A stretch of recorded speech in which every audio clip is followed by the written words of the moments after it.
দীর্ঘ ২৩ মাসেরও বেশি সময় ধরে ফিলিস্তিনের গাজায় ভয়াবহ আগ্রাসন চালিয়ে যাচ্ছে ইসরায়েল।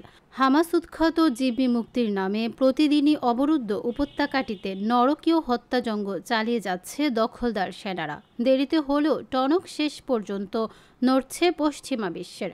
যুক্তরাষ্ট্রের রক্তচক্ষু উপেক্ষা করে গাজায় ইসরায়েলের আগ্রাসন ও নরকীয় গণহত্যা বন্ধের জন্য ফিলিস্তিনকে এবার স্বাধীন রাষ্ট্র হিসেবে স্বীকৃতি দিয়েছে বিশ্বের অন্যতম ক্ষমতাধর ৩ রাষ্ট্র।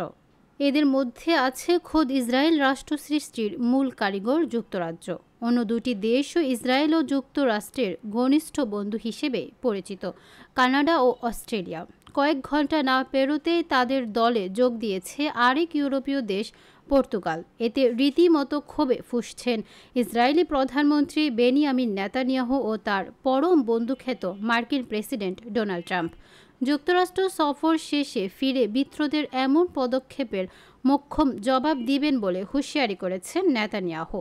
অন্যদিকে ট্রাম্প গুরুত্বপূর্ণ মিত্র দেশগুলোর ফিলিস্তিন রাষ্ট্রকে স্বীকৃতি দেওয়ার বিষয়টিকে নাটকীয় প্রদর্শনীয় বলে কটাক্ষ করেছেন।